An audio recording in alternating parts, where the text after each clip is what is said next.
욥기서 9장 10절 11절 우리 같이 성경 옆에다 놓고 같이 읽으면서 봐요. 9장 10절 11절 9장 10절 11절 그는 발견치 못하는 위대한 일들과 정녕 셀 수 없이 많은 이적들을 행하시는도다. 보라, 그분이 내 곁을 지나가시나 내가 보지 못하며 또한 그분이 나아가시나 내가 그분을 알아차리지 못하는 도다. 이것도 잘 눈여겨봐 주시기 바라고요. 20절부터 21절 비록 내가 스스로 의롭다 해도 내 입이 나를 정죄할 것이요 비록 내가 온전하다 말해도 그것이 역시 나의 패역함을 증명하리라. 비록 내가 온전하다 할지라도 내가 나의 혼을 알지 못하리니 내가 내 생명을 멸시하리로다. 한 군데 더요. 32, 33절 그는 나처럼 사람이 아니시므로 내가 그분께 대답할 수 없고 우리가 함께 재판을 받으러 갈 수 없으며 우리 사이에 중재인도 없으니 우리 둘의 손을 얹을 자도 없도다. 우리 9장까지 왔죠? 이제 8장까지 친구들이 율법적 관점에서 이 고난을 풀어보려고 욥에게 여러 가지 제안을 해 왔었습니다. 앞에 이제 빌닷이 했던 말들을 이제 반박을 하고 이제 하나님께 욥이 이제 그 빌닷의 말에 지금 이렇게 대꾸를 하는 것이죠. 빌닷이 이야기했던 것은 우리 저번 주에 이야기를 잠시 회상을 해보면 이성과 상식, 그 다음에 전통 이런 것이 그 친구들이 고난을 풀기 위한 대안으로 답으로 제시를 했었습니다.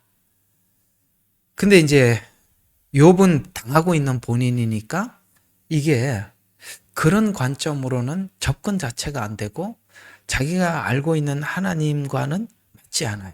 그래서 친구들의 말을 받아들일 수가 없어서 이제 그는 친구들의 이야기와 본인이 알고 있는 모든 것을 다 동원을 해서 이해가 되지 않는 그 하나님을 이제 뭔가 우리가 성경이 말씀하시는 대로 뭔가 중재자를 찾고 뭔가 하나님의 우리가 인간의 지식으로 담을 수 없는 하나님의 어떤 광대한 세계가 있구나 라고 이제 첫 입을 떼는 장소가 9장입니다. 이게 이제 제목을 이렇게 한번 잡아봤어요. 그러니까 이성과 상식이 무너지며 계시의 문이 열리기 시작하는 요 지점. 근데 앞에 있는 이 두 가지가 이성과 상식, 그 다음에 계시 이렇게 이제 두고 봤을 때 그걸 우리는 흔히 이렇게 좀 정리를 합시다. 이렇게 복잡하게 자꾸 이렇게 반복하려니까 말이 길어서요. 신학이라고 정리를 하면 돼요. 이게 이제 신학이거든요. 그러니까 이게 사람들이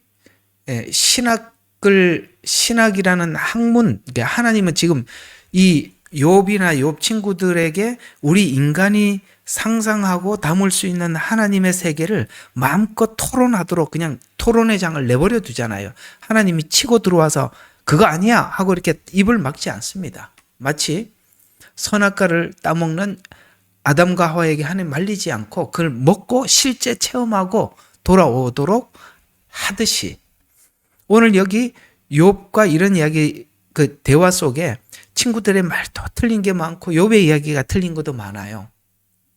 그런데 하나님은 그 대화를 중간에 가로채서 들어오지 않더라는 것이죠. 왜요? 충분히 토론을 하고 충분히 이해를 하고 납득을 해야 되기 때문에 그걸 쏟아야 되기 때문에 그 쏟는 시간을 하나님께서 지우는 게 아니라 그 쏟는 시간에 스스로 정리되도록 하나님이 허락하신다는 거예요.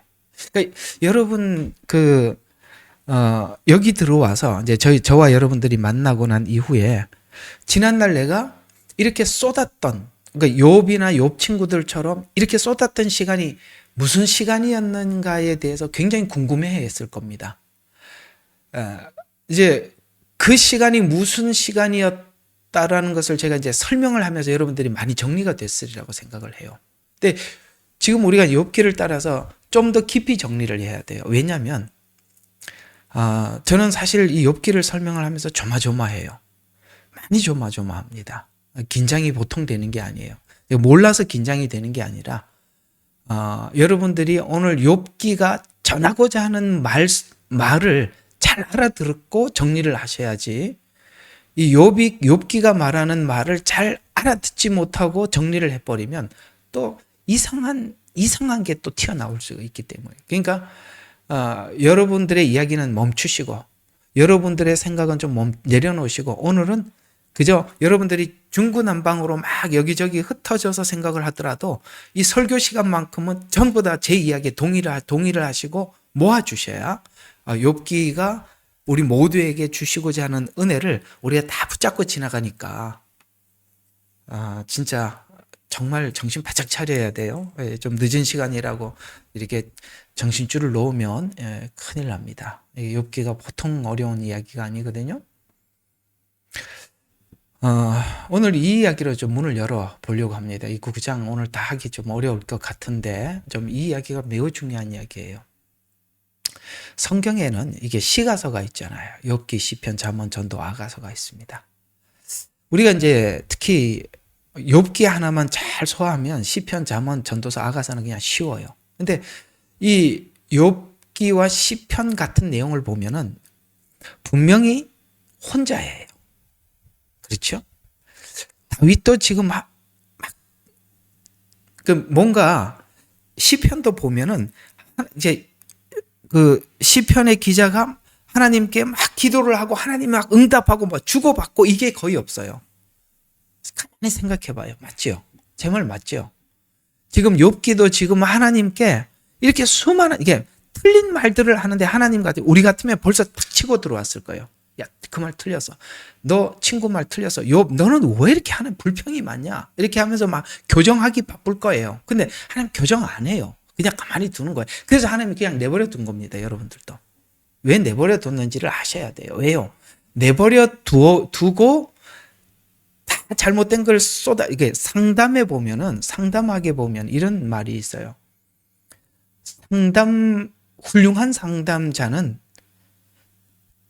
찍어서 지적해주는 사람이 아니라 들어주는 사람입니다. 오늘 여기 하나님은 이 이야기를, 말도 안 되는 이야기를 다 듣고 계십니다. 왜? 가장 훌륭한 상담은 듣는 거예요. 왜 듣는 게 중요한지 아십니까? 상대방이 말을 하면서 스스로 해결을 해야 돼요. 답을 딱 준다고 알아듣는 게 아닙니다. 왜요? 지금 상담자는 다 알고 듣고 있지만 답을 안 주죠. 왜요? 지금 답을 줘봤자 본인이 알아듣지 못해요. 모른단 말이에요.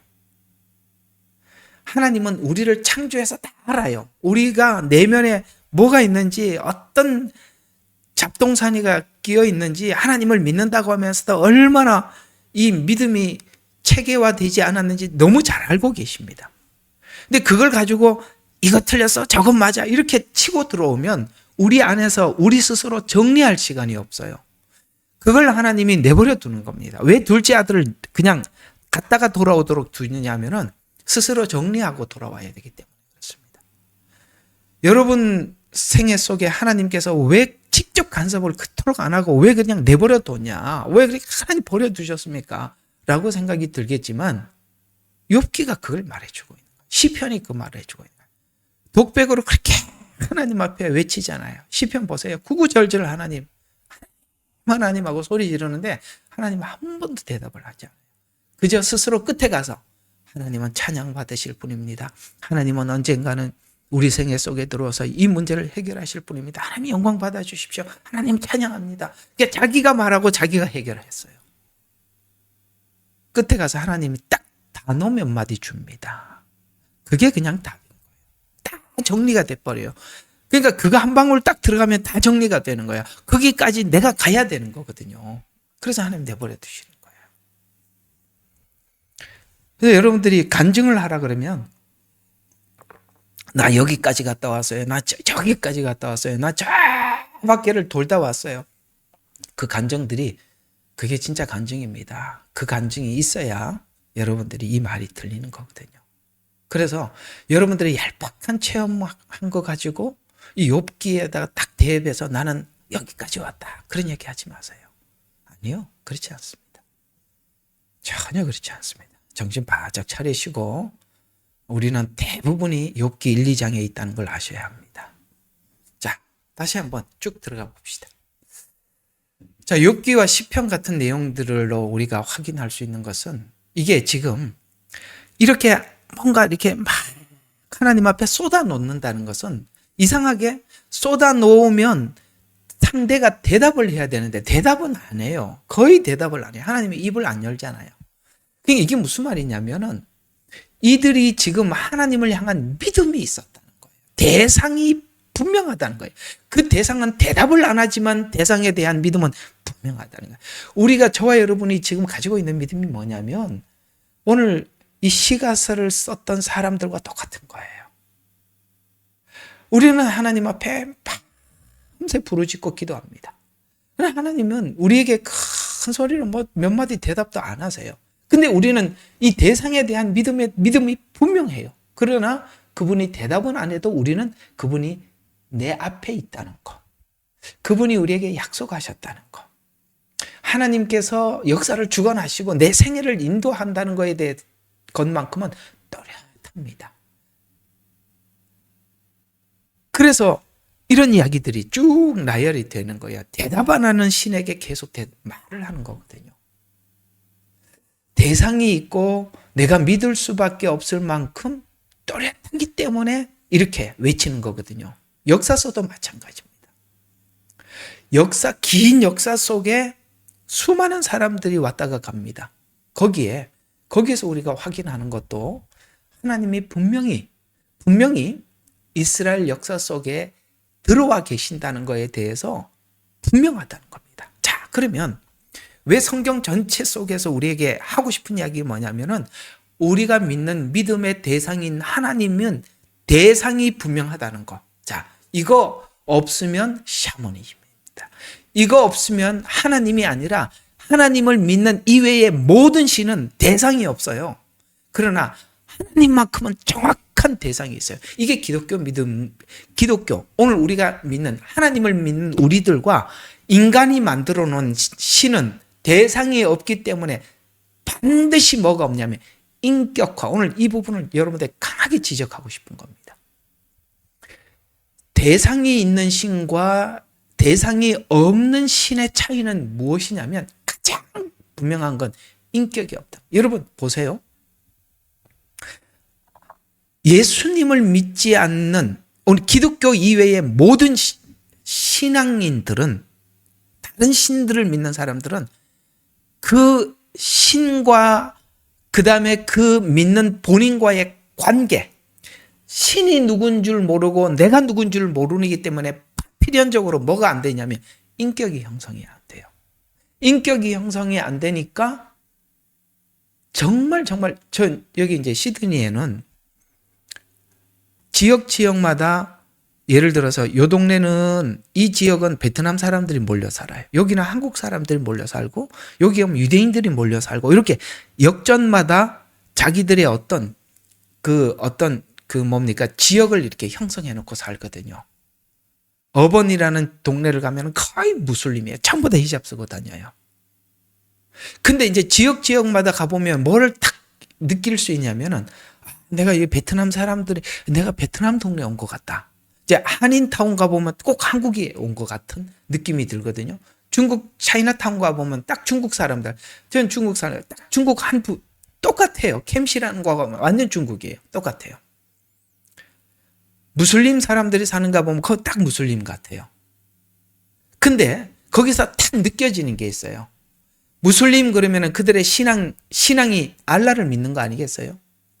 베트남 그러면은 공산주의 더하기 불교 아니겠습니까? 그 냄새가 정확히 나는데요. 딱 뭐가 다르냐면은 그들이 믿는 신이 인격적이지 않느냐에 따라서 사람들의 행동이 딱 나타나요. 정확하게 나타납니다.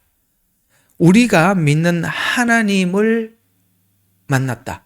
그렇다면 하나님은 매우 매우 지정의지적이신 분입니다. 굉장히 지적이십니다. 무질서하지 않아요. 굉장히 체계적이신 분이시고 그 다음에 굉장히 뜨거운 사랑의 가슴을 가지신 분이세요. 정적인 분이라는 거예요. 그래서 성경을 보면 하나님이 한탄하는 장면들이 다른 신들이 한탄하는 이런 모습들을 인간에게 보여주지 않습니다. 알라가 그렇게 한탄하면서 내가 사람 지음을 한탄하시고 이런 말을 합니까? 알라는 그런 말 하지 않아요.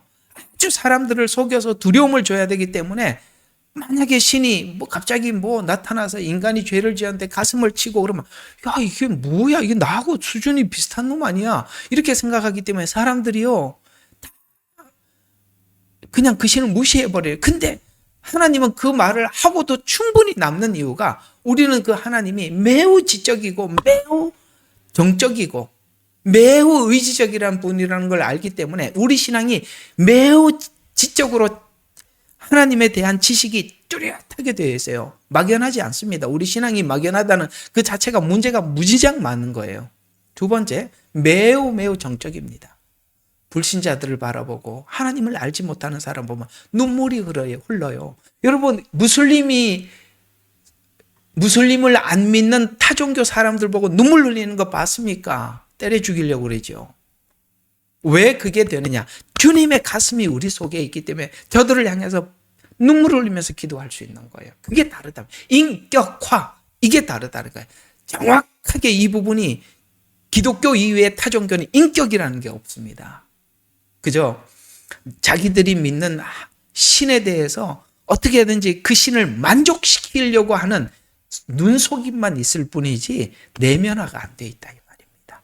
바로 이 부분이 오늘 저와 여러분이 믿는 하나님, 그 하나님을 믿는 믿음 안에 가장 중요한 부분. 여러분 어떻습니까? 전 여러분 스스로 한번 물어보세요. 지금 하나님께서 욥에게 이렇게 이 시간을 보내는 이유가 뭐라고 생각합니까? 하나님은 욥의 신앙을 매우 지적이고 하나님에 대한 지식이 분명하고 여호와를 아는 지식을 갖게 하고 그 다음에 뜨거운 하나님의 가슴을 가지게 되고 그리고 하나님께 눈속임하지 않는 매우 분명한 의지적인 신앙이 되기 위해서 오늘 이런 과정이 있어요. 그래서 기독교 이외의 타종교는 뭐가 없냐면 욥기와 같은 과정, 시편과 같은 과정, 아가서와 같은 과정이 전혀 생략이 되어 있다는 거예요. 그러면 이 기독교 이외의 타종교라고 말을 했다면 그럼 우리 기독교 안에서 한번 보자는 것이죠.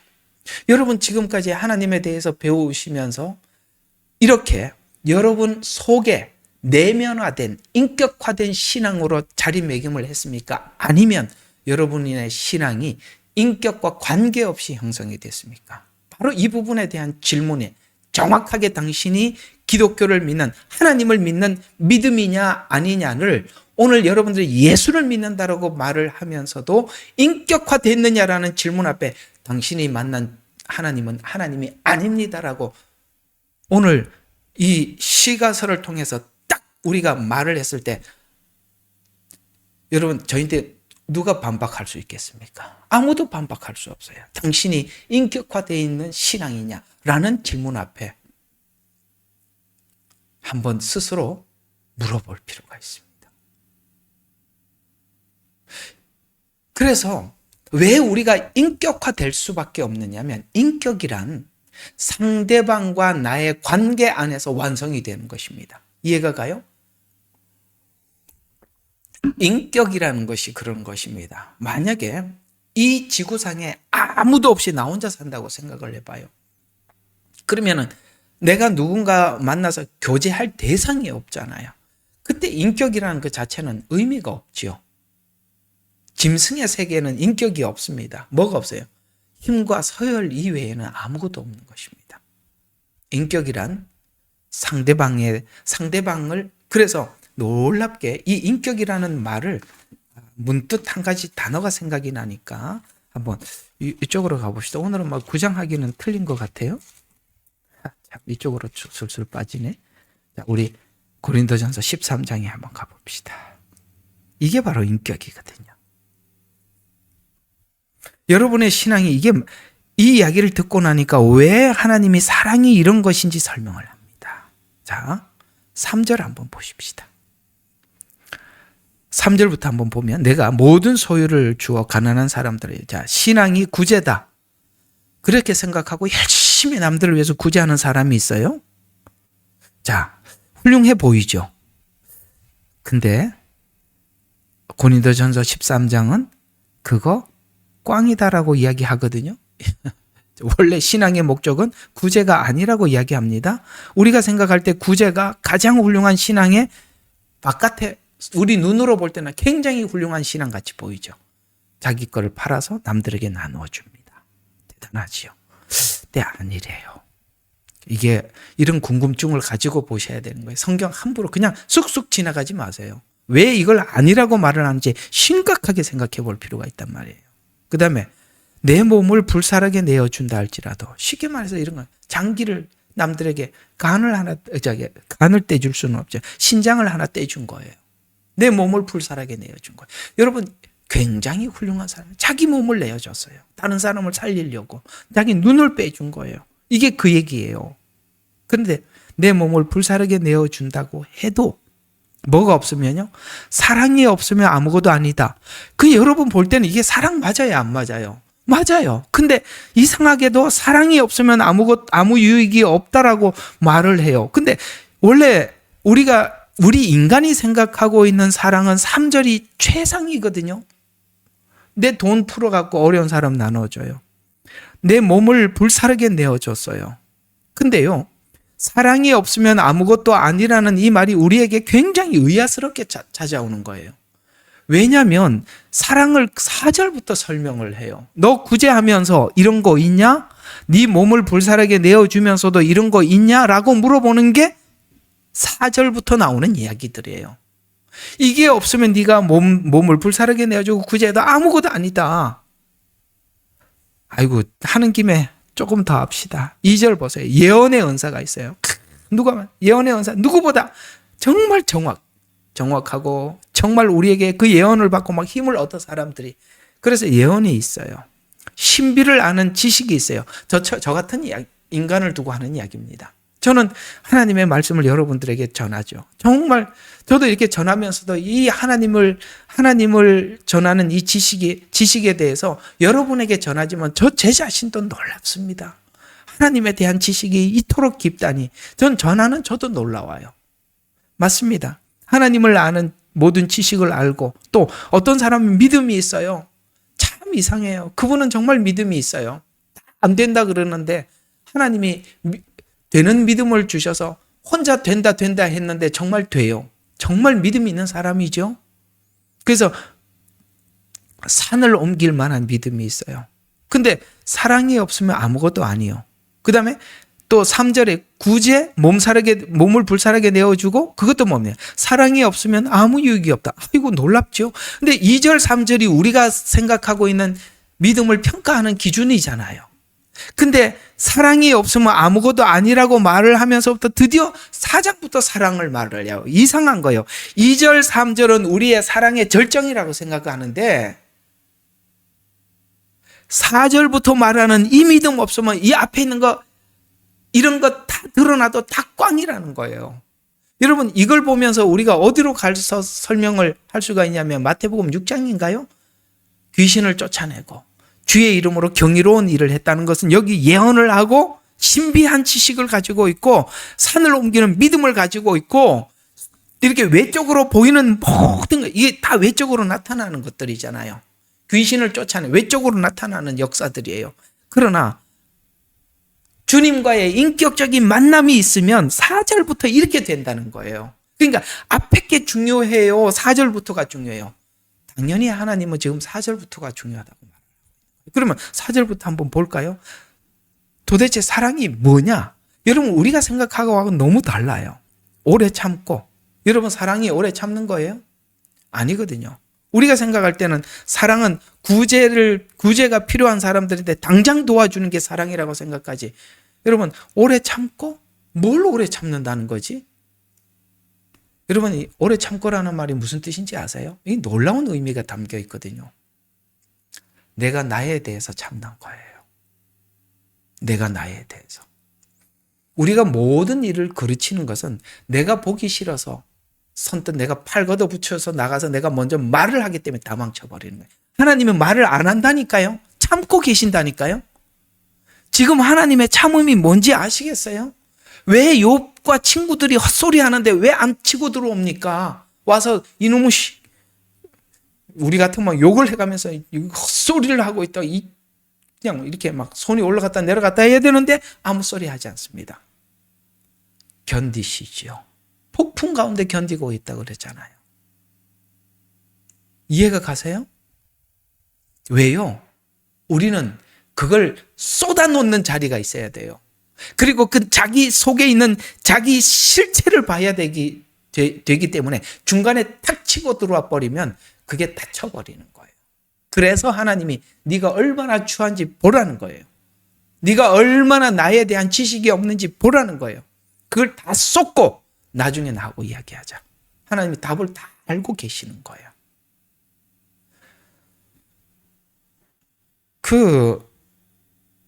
교회 목사가 되고 교회 리더가 될 자격이 없는 1순위가 뭔지 아세요? 틀린 말을 하는 사람들 보자마자 교정해 주려고 입을 딱 여는 사람은 그 사람은 리더가 되면 안 됩니다.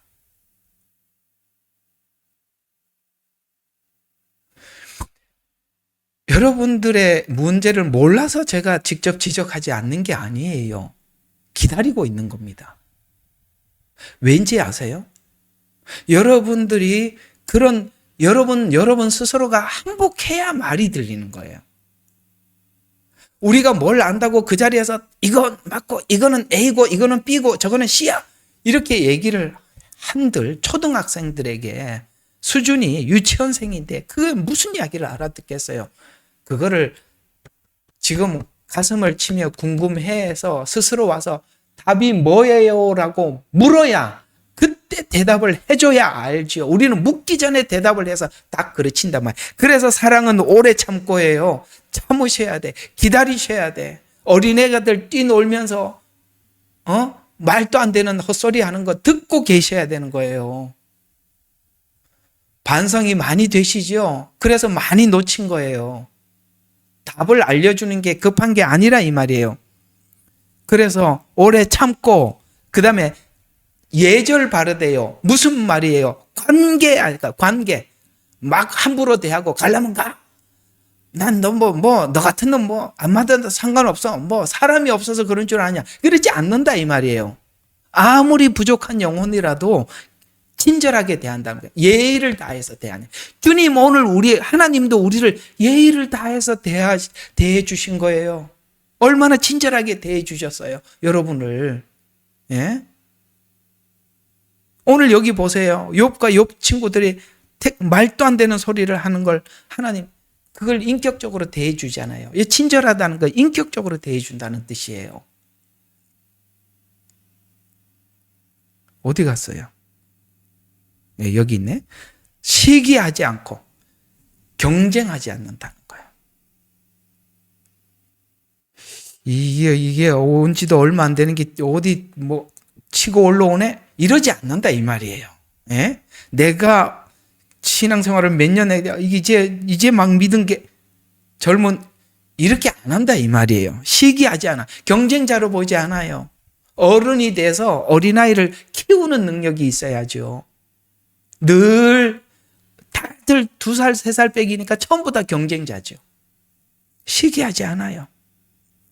자랑하지 않습니다. 교만하지 않아요. 같은 말들이 묶여있는 이야기들이에요. 무례하지 않다니까 예절 바르게 대한다 이 뜻입니다. 상대방을. 그 다음에 급히 성내지 아니하고. 그렇죠. 왜 다 그르치고 왜 빨리 가서 틀린 말 하면 바로 그 자리에 지적합니까? 성이 나서 그래요. 화가 나서. 급히 성내지 아니하고 악한 것을 생각지 아니하고 불의를 개발 모든 것을 참아. 모든 것을 오래 참고 했잖아요. 참으며 모든 것을 믿어. 왜? 하나님이 하실 줄로 그 시간까지 믿고 기다려. 그래서 바라며 견디느니라. 놀랍지요? 많이 다르잖아요. 우리가 이해하고 있는 사랑하고 우리 사랑은 구제하고 도와주고 그 다음에 가서 믿음을 가지고 해결해 나가고 이런 거라고 생각하죠. 아니요. 그런 거 하더라도 뒤에 있는 4절부터 이거 없으면 다 꽝이라는 거예요. 그게 오늘 제가 여러분들에게 말씀드리는 인격이라는 거예요. 인격. 너무 중요해요. 너무너무 우리 기독교가 너무 비인격화돼. 믿음이 있는 사람, 믿음 없는 사람 무시하고 오래 신앙생활한 사람들은 막 들어온 사람들을 애개개 그리고 뒤에서 그러고 앉아있고 하찮게 여기고 말이죠. 불신자들 보고 에휴 저거 하나님들 또 모르는 것들 이러고 앉아있고 무시하고 말이죠. 이게 다 뭐냐? 인격화가 되지 않아서 그런 거예요. 왜? 욥과 같은 이런 과정 없이 갔거든요. 과정이 없어. 우리 신앙에는 과정이 없어. 믿었다, 천국 갔다. 그 과정의 중간에 뭔데? 욥과 같은 이런 고민이 있었냐 이 말이에요. 없었잖아요.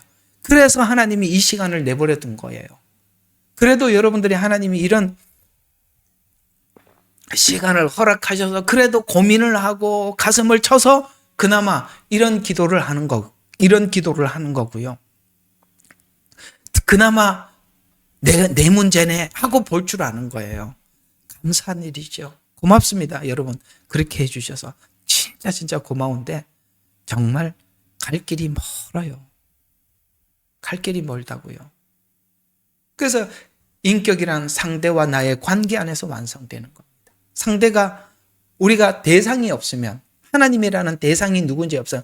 근데 기독교 이외의 모든 신단은 우상이고 다 가짜잖아요. 그러니까 사람들이 인격화되지 않아요. 기독교 초기에는 우리가 기적으로 들어갑니다. 예를 들어서 이 거짓 다른 종교들도 마귀가 만들어놨기 때문에 마귀라는 신이 있어요. 마귀라는 신은 여러분 욥기 2장에서 마귀가 물러갔다고 말씀드렸죠. 그 다음에 아무도 등장하지 않아요. 마귀는 이런 작업을 할 줄도 모르고 할 마음도 없고 하지도 못합니다. 그렇기 때문에 우리 기독교 이외의 다른 종교들은 이 욥기나 시편이라는 이런 과정에 하나님의 그 훌륭하신 인격 앞에 내가 어떻게 쓸 것인가에 대한 고민이 1도 없다니까. 0.000도 없어요. 그런데 우리가 기독교가 조심해야 될 부분이 뭐냐면 우리 기독교가 초기에는 기적으로 시작합니다. 성경을 보세요. 초창기에 기적이 많이 나타났습니다. 하나님께서 출애굽기에도 보면 모세를 보내셔서 10가지 재앙이라는 기적을 보여주십니다. 하나님 살아계심을 보여주십니다. 사단에게 역사해서 나타내 보이십니다. 그리고 홍해를 건너게 하십니다. 그리고 난 뒤에 광야에 와서는 기적이 사라집니다. 욥기예요. 과정이란 말이에요.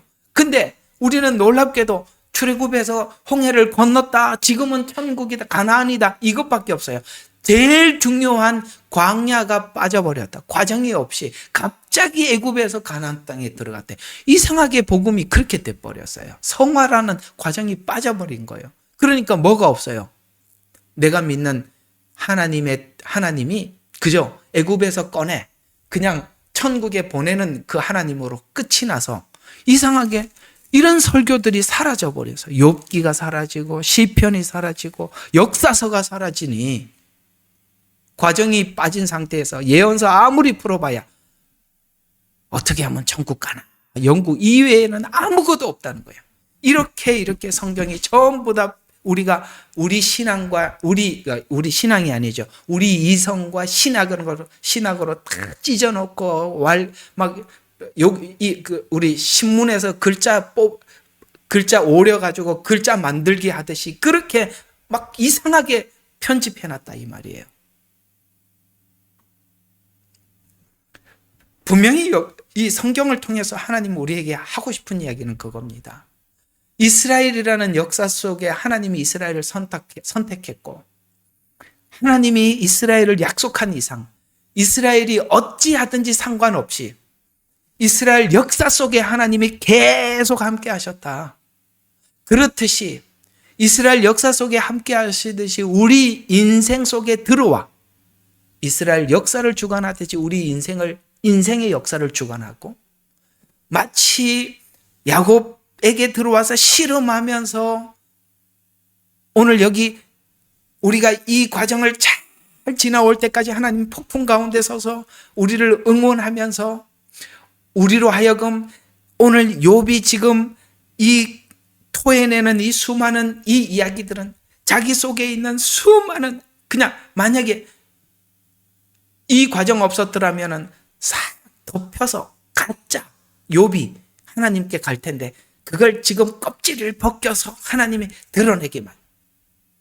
그래서 씨름하고 그 다음에 가슴을 치고 하나님을 이해하고, 하나님은 이런 분입니다, 나는 죄인이고 하나님은 거룩합니다, 나는 근접할 수 없습니다.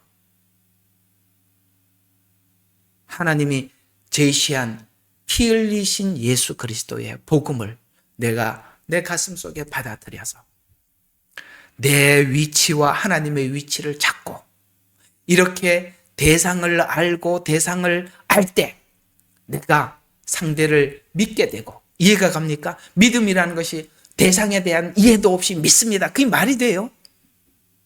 아니, 내가 하나님을 믿는다고 고백을 하면서 하나님이 누구냐고 물으면 대답도 못하는 그 사람이 뭘 믿기는 뭘 믿어요? 하나님이 그렇게 믿으라고 말하지 않았다 이 말이에요. 그래서 하나님이 이렇게 실험을 하고 이해하고 받아들이고 위치를 찾고, 이게 전부 다 성경 이야기들이에요. 대상을 알게 되고, 대상을 알 때 내가 상대를 믿게 되고, 믿는 대상이 하나님을 어떻게 대해야 하는지, 그 거룩하신 한, 그때부터 뭡니까? 인격이라는 것이 내 안에서 신앙의 인격이 생기기 시작하는, 그건 예수 믿기 전에 없었던 인격들이에요. 예수 믿기 전에는 이런 게 없었어요.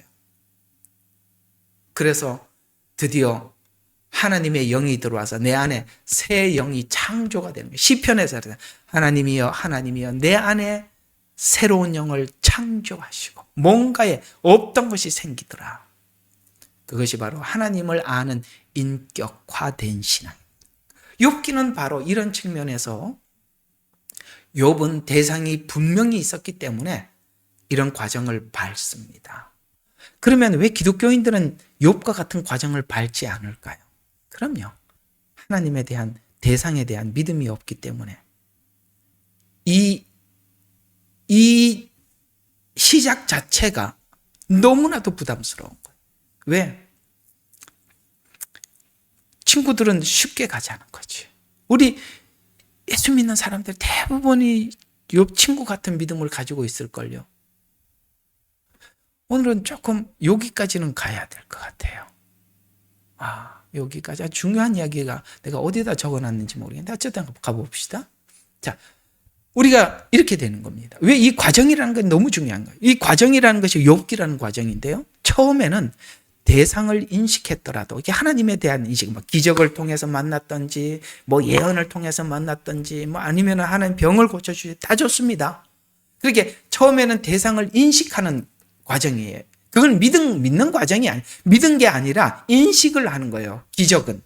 그래서 인식을 하더라도 그 다음에 우리 인간이 당연히 친구들과 같은 거예요. 욥과 같은 거예요. 그럴 수밖에 없어요. 왜? 계시가 임하기 전에는 어쩔 수 없어요. 그래서 체험을 했어요. 하나님이라는 존재에 대해서 느낌을 받았다.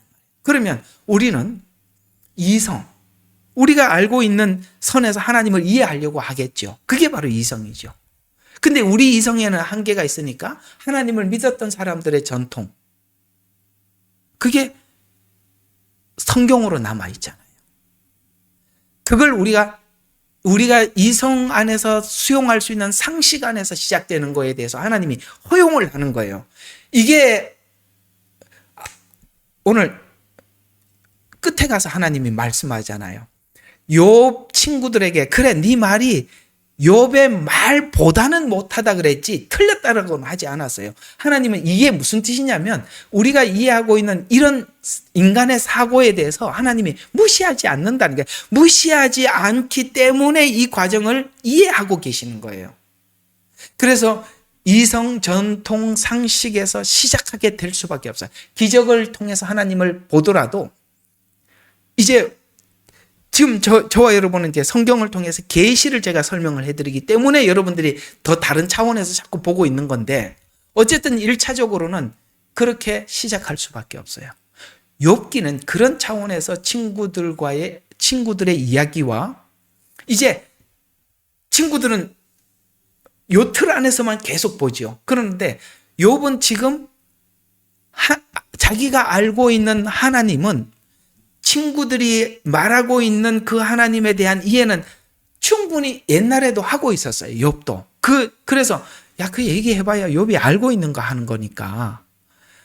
그런데 하나님의 세계에 대해서 우리가 담을 수 없는 뭔가 무한한 세계가 있다라는 것을 이제 그쪽으로 끌려가고 있는 중에 구장이 쉽게 말해서 이렇게 문고리를 잡는 겁니다. 이 구장의 위치. 이거 구장의 위치 선정하는데도 이렇게 오래 걸리네요. 이것은 아무도 모르고, 왜냐하면 욥도 모르고 욥 친구들도 몰라. 제가 이걸 참 옛날에 그 유행가 가사가 생각이 나서 적었어요. 이것은 아무도 모르고 누구도 모르는 이런 옛날 유행가 가사 있지 않습니까? 이건 좀 어쨌든 뭐 우리 있어요, 이런. 그래서 누구도 모르는 우리들의 이야기 뭐 이런 노래가 있잖아요. 그래서 그걸 좀 생각하면서 아무도 몰라, 누구도 몰라. 우리들 곧 참 신자들만 아는 욥의 길이 있다는 거야. 그래, 우리 지금 그걸 우리가 배우고 있잖아요. 세상 사람들은 신학이라는 틀 가지고 자꾸 논쟁을 해. 그래서 장로교하고 침례교하고 만나면 부딪히고 대화가 안 되고 순복음하고 장로교 만나도 왜? 전부 다 전통이라는 신학이라는 틀 안에서 자꾸 꺼내놓으니까. 근데 한번 제가 여러분 스스로에게 제가 물을 테니까 대답해 보세요. 저는 지금 신학이라는 틀은 1도 없이 여러분들과 지금 성경을 논하고 있는 겁니다. 어때요? 부딪히십니까? 아니면 받아들여집니까? 왜 부딪혔는지 아시겠죠? 신학이라는 틀. 그건 모두가 다를 수가 있어요. 체험이라는 틀도 달라요. 그거는 절대 일치를 볼 수가 없어요. 그거는 하나님 세계로 들어오는 하나의 여러 문 중에 한 문에 불과해요. 그런데 내가 들어온 문만이 진짜다, 장로교 신학만이 진짜다 이렇게 얘기하면 순복음이 코웃음 치죠. 말이 안 되죠. 너 체험해봤어? 아니, 체험은 없어도 봐라, 이게 성경의 완벽한 틀이다. 예정론, 이게 완벽해. 어딜 가도 또 막혀. 예정론이 안 돼, 안 풀어져요. 바로 이 부분이라는 거예요. 욥도 옛날에는 이걸 경험을 했고 지금도 욥은 그것밖에 없어요. 친구들도 그거 욥이 다 아는 거예요. 그런데 욥은 지금 이 친구들과 다른 게 뭔지 아세요? 뭔가가 하나님의 새로운 세계가 있다는 거예요. 우리가 알지 못하는, 우리 머리로 담을 수 없는 광대함이 있다는 거예요. 지금 이쪽으로 끌려가고 있는 중이고 욥 친구들은 이런 게 전혀 없으니까 더 세게 욥을 붙잡고 있는 겁니다. 그래서 하나님이 원하는 성도의 거룩이라는 이거, 지금 우리가 지금 하나님께 도전하는 게 이 부분이거든요. 하나님의 거룩성. 그걸 딱 만나는 거죠. 모세도 그걸 만나고 너무 충격을 받지 않습니까? 하나님은 그 거룩함 앞에 인간이 설 수 없어. 하나님은 큰 바위에 숨기시고 주 손으로 덮으시고 그걸 지나가요. 그 거룩함. 도저히 우리가 상상할 수 없는 하나님의 그 거룩을 우리가 거룩의 동기도, 과정도, 결과도 보지 못하더라는 결론을 확인시켜 주는 겁니다. 요거는 무슨 말인지 지나갑시다. 이건 너무 복잡해요. 그렇다면 이제 이렇게 이제 앞에 이야기 다 이해가 됐죠? 그렇다면 분명히 하나님이 원하는 거룩한 성도가 되기 위한 하나님의 마음의 동기를 주고 있어요.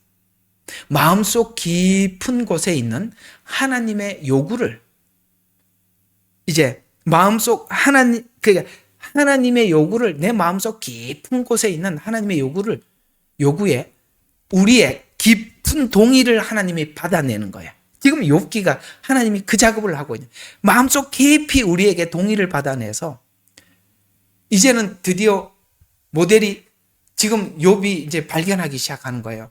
야, 하나님의 그 거룩함이 뭔가 있는데 우리가 살짝 종교성으로 때울 수 없고 얄팍하게 뭔가 하나님 앞에 눈속임으로 하나님을 이렇게 때울 수 없는 우리 얄팍한 이걸로는 근접할 수 없는 뭔가 하나님이라는 것이 있다. 근데 나는 도대체 이게 뭔지는 모르겠다 라고 저번 주에 말씀드렸던 32절 33절 우리 사이에 중재인도 없으니 요걸 발견하는 굉장히 중요한 지점이에요.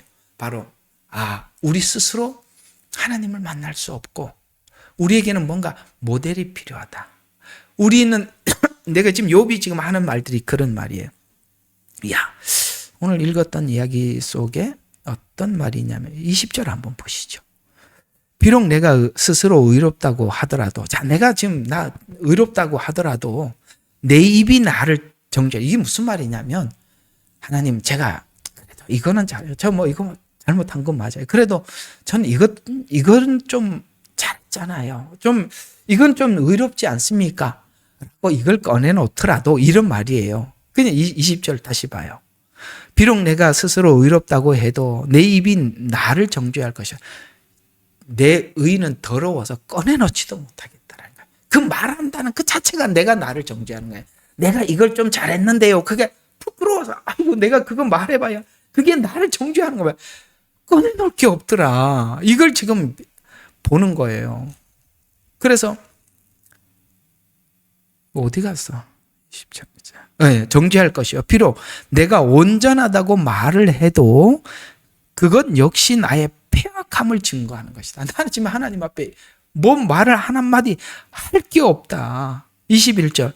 비록 내가 온전하다 할지라도 내가 나의 혼을 알지 못하리니 내가 내 생명을 멸시함. 자기 자아에 대해서 자기 속에 있는 자아에 대해서 완전히 뭡니까? 무너져 버리는 겁니다. 여러분 내 안에 자아가 무너져야 하나님의 인격을 담을 수 있다. 이렇게 이제 정리가 되셨습니까? 내 안에 있는 내 안에 있는 내 자아, 이건 무너지지 않고는 하나님의 의가 자리 잡을 수 없습니다. 이게 바로 요한계시록에서 내가 문 밖에서 두드리노니 누구든지 내 음성을 듣고, 오늘 음성 무슨 음성? 욥기에서 하는 이 수많은 음성들을 듣고 뭡니까? 내가 문을 열면, 왜 하나님이 직접 안 열었는지 아시겠습니까? 이 문은 내가 열어줘야 되는 거예요. 그래서 두드리기만 하고 계시는 거예요. 아가서 보세요. 솔로몬이 와서 문을 계속 두드리잖아요. 하나님이 강제로 문을 안 열잖아요. 욥기 보세요. 하나님이 치고 들어오지 않지 않습니까?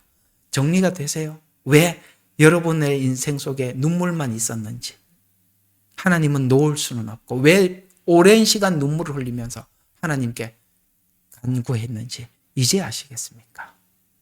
이 시간이 얼마나 소중한 시간인지 몰라요. 그때 드디어 욥은 뭔가를 보기 시작합니다. 모델이 필요하다. 내 죄를 속죄할 중재자가 필요하다. 드디어 알기 시작하는 것입니다. 그래서 우리 오늘 앞에 제일 먼저 읽었던 이쪽을 보시죠. 이게 바로 욥이 외치는 외침의 10절과 11절이 그 얘기입니다. 그는 발견치 못하는 위대한 일들과, 우리가 알 수 없는 위대한 일들이 있다. 정녕 우리 머리로 셀 수 없는, 우리 이성으로 담을 수 없는 많은 이적들. 여기서 말하는 이적은 무슨 기적, 죽은 자를 살리고 그 다음에 병자를 일으키, 이런 기적이 아니라 우리 인격을 완성시키는, 이게 최고의 기적이거든요. 정말 최고의 기적은 뭐냐면, 부활보다 더 큰 기적이 뭐냐면 우리 인격을 바꾸는 기적이 최고의 기적이에요. 하나님께서 인간을 만드는 것은 진흙으로 생기를 부르면서 인간을 만들었어요. 근데 인간을 인간답게 만들기 위해서는 하나님이 십자가에 죽으셔야 했다고요. 어떤 일이 더 커요? 창조가 더 커요? 우리 인격의 완성이 더 커요? 당연히 후자가 크죠. 하나님은 창조는 말로 했지만 우리 인격의 완성은 주님이 죽으셔서 했다니까요. 이게 얼마나 큰지. 왜 이 부분을 안 다루냐 이 말이에요. 왜 창조만 다루냐 이거죠. 왜 우리가 천국 가는 이야기만 하냐 이거죠. 하나님이 왜 우리를 구원하셨는지 이 부분이 성경이 전부인데 이게 전부잖아요. 그래서 욥이 그걸 보는 거예요. 발견치 못하는 위대한 일들과 정녕 셀 수 없는 많은 이적을 행하시는도다. 보라, 그분이 내 곁에 지나가시나 내가 보지 못하며. 그렇습니다. 지금 지나가고 있는 그는 캐치하지 못해요. 이게 요한복음 3장 8절에 보면 성령이 바람에 임의로 불매 어디로 왔다 어디로 가는지 알지 못하는 그 얘기잖아요. 분명히 하나님은 역사하고 있는데 내가 캐치할 수 없어요. 내가 보지 못하며 또한 그분이 나아가시나 내가 그분을 알아차리지 못하는 도다. 놀랍죠. 여러분, 여기까지 온 게 엄청나게 온 겁니다. 여러분, 이 9장이라고 아이고 42장 언제 가나? 아니요. 여기까지 온 것만 해도 대단한 겁니다. 대단한 거. 여러분, 여기까지 오셨습니까? 자, 오늘은 잔소리로 끝을 내는 것 같습니다. 아이고, 한 페이지도 못했네요. 할 얘기가 너무 많아서 그렇습니다. 자, 오늘 이야기 좀 정리를 해보죠. 여러분, 오늘 제가 여러분들에게 묻고 질문하는 것은 그것입니다. 여러분, 예수님을 깊이 믿는 믿음이 깊어져 갈수록 오늘 고린도전서 13장에서 말씀하고 있는 이런 인격들이 우리 안에서 쌓여 가십니까? 말의 절제가 있고 행동의 규범이 있고 사람들을 대할 때 예의를 생각하고 그 다음에 하나님이 세운 교회의 질서 안에서 세운 자를 존경함이 있고 공경함이 있고 이런 것들이 다 고린도전서 13장에 있는 사랑장에서 나열한 것입니다. 굳이 그걸 설명을 이거다 저거다 설명하지 않아도 이 안에 고린도전서 13장 안에 있는 이 질서는 완벽한 질서입니다. 이런 식으로 여러분의 신앙이 세워져 가고 있다면 그 일을 하나님이 하고 계시는 것이고 나는 믿음이 있노라 좋다 세워졌다라고 하면 할수록 사람을 무시하고 내 입이 거칠어져 가고 상대방을 무시하고 질투하고 이런 것이 늘어나고 교만해져 간다면 그 작업은 과연 하나님이 하는 작업인가? 우리 스스로 물어봐야 하는 것입니다. 늘 여러분들에게 짐만 주는 설교만 해서 참 죄송합니다만 오늘 이 말씀 우리 가슴 속에 한번 깊이 우리에게 물어봐야 할 질문 아니겠습니까? 12월 달에는 이제 목요 예배도 꼬박 쉴 텐데 이제 9월 달에 가서 또 9장에서 열심히 실험해 봅시다. 기도하고 마치겠습니다. 하나님, 신앙의 인격화, 사랑의 자리 잡음, 과연 우리의 믿음은 하나님이 목적하신 대로 가고 있는지, 하나님이 작업을 하시면 그렇게 완성되어 가야 하는 것이 정상인데 우리는 이 작업이 과연 가장 큰 작업으로 여기는지, 이걸 가장 소중하게 여기는지, 그저 믿어 천국 가자가 전부인지 우리 스스로에게 묻게 해 주시옵소서. 욥기가 있는 것은, 역사가 있는 것은 하나님이 일하심을 분명하게 드러내기 위함입니다. 세상이 인간이 만든 거짓 종교는 이런 과정이 없습니다. 혹 교회 안에서도 이 과정이 없는 메시지라면 재고하게 해주시고 돌아보게 해주시옵소서. 예수님 이름으로 기도합니다. 예레미야의 눈물은 시대에 맞는 말씀 선포와 변질되지 않은 순수 복음을 외치고 있습니다. 함께 연결되어 하나님께 예배드리며 이 마지막 때에 하나님께 쓰임받길 원하시는 분은 카카오 채널로 연락 주시면 연락드리도록 하겠습니다. 고정 댓글에 채널 경고와 착제에 대비한 예비 채널과 제2채널 링크를 올렸습니다. 이 채널 또한 구독 부탁드리겠습니다. 감사합니다. 우리는 역사상 가장 중요한 시점을 지나고 있습니다. 하나님께서는 하나님의 일을 하시기 전에 사람을 준비시키셨음을 우리가 알고 있습니다. 하나님 말씀은 마지막 때에 대추수, 대부흥의 때가 있다고 분명히 예언하고 있습니다. 아멘. 하나님의 말씀이 그대로 성취될 것을 믿습니다.